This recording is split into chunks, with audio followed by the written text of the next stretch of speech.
अस्सलामु अलैकुम वरहमतुल्लाहि वबरकातुहू। बनी इसराइल के एक शहजादे की तौबा का वाक़या। हज़रत बकर इब्ने अब्दुल्लाह मुज़नी रहमतुल्लाह अलैह फरमाते हैं कि बनी इसराइल का एक बादशाह था जिसे अल्लाह ताला ने लंबी उम्र, कसरत माल और बहुत औलाद की अता की थी। जब उसका कोई एक बेटा बड़ा उम्र का हो जाता तो बालों से बने हुए कपड़े, जाहिदों का लिबास पहनकर पहाड़ में चला जाता और दरख्त के पत्ते खाकर गुजारा करता। इसी तरह चलते फिरते उसे मौत आ जाती। बादशाह के कई बेटे एक के बाद दिगरे इसी तरह करते रहे। इस बादशाह के बुढ़ापे में एक बेटा हुआ। उसने अपनी कौम को बुलाकर कहा, बुढ़ापे में मेरा बेटा हुआ है, तुम मेरे ऊपर मेरी शफकत को जानते हो। मुझे डर है कि ये कहीं अपने भाइयों का रास्ता इख्तियार न कर ले, और तुम्हारे ऊपर ये डर है कि अगर मेरे बाद मेरे कोई बेटा तुम्हारे ऊपर बादशाह न बना तो तुम हलाक हो जाओगे। लिहाजा बचपन में ही उसे संभाल लो और दुनिया की मोहब्बत उसके दिल में रासिख कर दो। हो सकता है ये मेरे बाद तुम्हारा बादशाह बन जाए। बनी इसराइल ने उसके लिए 3 मील लंबी और 3 मील चौड़ी जगह को घेर कर उसके इर्द गिर्द दीवार बना दी और उसके अंदर उसके दिल बहलाने का हर तरह का इंतज़ाम किया। चुनांचा शहजादा कुछ अरसा तक उसके अंदर रहा। फिर एक दिन सवार होकर दीवार के बाहर देखा तो कहने लगा, मेरा ख्याल है कि इस दीवार के बाहर कुछ लोग हैं और दूसरा जहां है, लिहाजा मुझे यहाँ से निकालो ताकि मेरी मालूमात में इजाफ़ा हो और मैं लोगों से मिलूं। बादशाह को उसकी इत्तला दी गई तो उन्होंने बाहर निकलने की इजाज़त मरहमत फरमाई। चुनांचा लोगों ने उसे बैलगाड़ी पर, जिसे जबरदस्त और सोने से मुज़य्यन किया गया था, बैठाया। उसके इर्द गिर्द लोगों की 2 कतारें बन गई। इस दौरान वो एक बीमार आदमी के पास से गुजरा तो पूछने लगा, ये कौन शख्स है? लोगों ने बताया, ये बीमार आदमी है। फिर पूछने लगा, ये बीमारी किसी किसी को लगती है या हर किसी को लग जाती है? लोगों ने कहा, हर किसी को लग सकती है। तो कहने लगा, मैं बादशाहत के जिस हाल में हूँ, क्या मुझे भी लग सकती है? लोगों ने कहा, हाँ। कहने लगा, तुम्हारे इस ऐश पर अफसोस है, ये ज़िंदगी तो बेमज़ा है। बस गमगीन व परेशान होकर वापस आ गया। उसके बाप को ये इत्तला दी गई तो उसने कहा, हर लहूलाब की चीज़ उसके सामने ले आओ, यहाँ तक कि उसके दिल से उस परेशानी और उस गम को निकाल दो। फिर 1 साल ठहरने के बाद कहने लगा, मुझे निकालो। उससे पहले के तरह निकाला गया। इसी दौरान वह एक बूढ़े के पास से गुजरा जिसका लुआब मुंह से बह रहा था। शहजादे ने पूछा, ये कौन है? लोगों ने जवाब दिया, ये बूढ़ा आदमी है।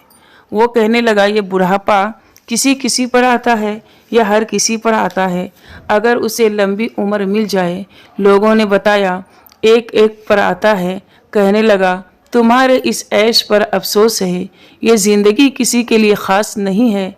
बादशाह को उसकी इत्तला दी गई तो उसने कहा, लहूलाब की चीज़ उसके सामने जमा कर दो। लोगों ने जमा कर दिया। 1 साल ठहरने के बाद फिर पहले की तरह सवार हुआ। चलते चलते एक चारपाई के पास से गुजरा जिसे लोगों ने अपने कंधे पर उठा रखा था। पूछने लगा, ये क्या है? लोगों ने बताया, ये एक आदमी है जो मर चुका है। तो उसने कहने लगा कि मौत क्या है, क्या चीज़ है? उस मर्द के मुर्दे को मेरे पास ले आओ। वो लेकर आए। फिर कहने लगा, उसे बैठाओ। लोगों ने कहा, ये बैठ नहीं सकता। कहने लगा, उसे बुलाओ। उसने कहा कि ये बोल नहीं सकता। पूछने लगा, उसे क्या कहाँ ले जा रहे हो? उन्होंने कहा, उसे मिट्टी के नीचे दफन के लिए जा रहे हैं। वो कहने लगा, उसके बाद क्या होगा? तो लोगों ने कहा, क़यामत के दिन ये खड़ा होगा। फिर उसने कहा, ये क़यामत का दिन क्या है? तो लोगों ने बताया, यौम यक़ूमुन्नासु लिरब्बिल आलमीन, जिस दिन तमाम आदमी रब्बुल आलमीन के सामने खड़ा होंगे। फिर हर एक इंसान को उसके नेकियों और बुराइयों का बदला दिया जाएगा। कहने लगा, इस दुनिया के अलावा तुम्हारे लिए कोई और भी घर है जिसमें तुम्हें बदला दिया जाएगा? लोगों ने कहा, जी हाँ। ये सुनकर वो घोड़े से गिरा और अपना चेहरा मिट्टी से मलने लगा और लोगों से कहने लगा, इस बात से मैं डरता हूँ, यानी मौत से, हो सकता है कि ये मेरे ऊपर आ जाए और मुझे उसका पता न चल सके। ये मेरे और तुम्हारे दरमियान आखिरी मुलाकात है। आज के बाद मेरा और तुम्हारा कोई रास्ता नहीं। लोगों ने कहा, हम तुझे तुम्हारे बाप के हवाले करके छोड़ेंगे। फिर लोगों ने उसे उसके बाप के हवाले कर दिया। बाप ने कहा, ए बेटे, ये क्या है, कैसा डर है? बेटे ने कहा, इस दिन से डरता हूँ जिस दिन हर छोटे और बड़े को उसके बुरे अच्छे आमाल का पूरा पूरा बदला दिया जाएगा। बस उसने अपने कपड़े मंगवा कर पहने और कहा, मेरा रात को यहाँ से निकलने का पुख्ता इरादा है। जब आधी रात या उससे करीब वक्त हुआ तो निकल पड़ा। जब महल के दरवाजे से निकलने लगा तो ये कह रहा था, ए अल्लाह, मैं अपने तकदीर से भरकर किसी कमी बेशी का सवाल नहीं करता। ए अल्लाह, मैं चाहता हूँ कि कायनात का निज़ाम बरकरार रहे, लेकिन अपनी आँखों से एक निगाह भी दुनिया को न देखूं।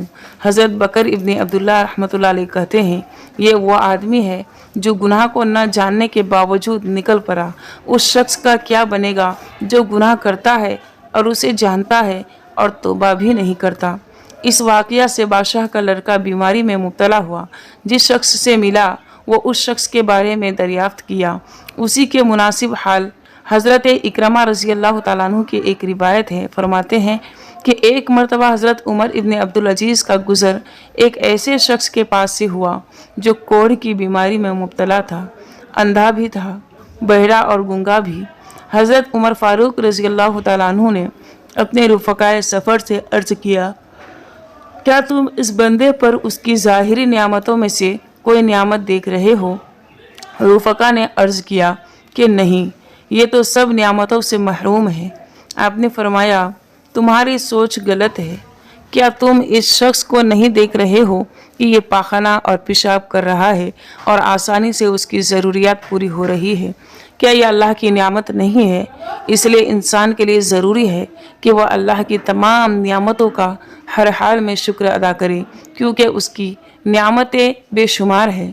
फिर शुक्रगुजारी भी ऐसी हो जैसे कि हज़रत दाऊद अलैहिस्सलाम ने अल्लाह ताला की नियामतों का शुक्र अदा किया।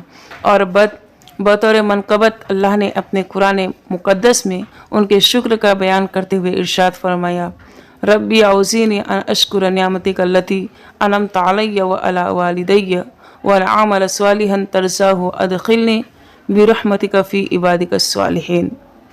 यह हज़रत सुलेमान अलैहिस्सलाम की दुआ है। सूरह नम्ल आयत नंबर 19।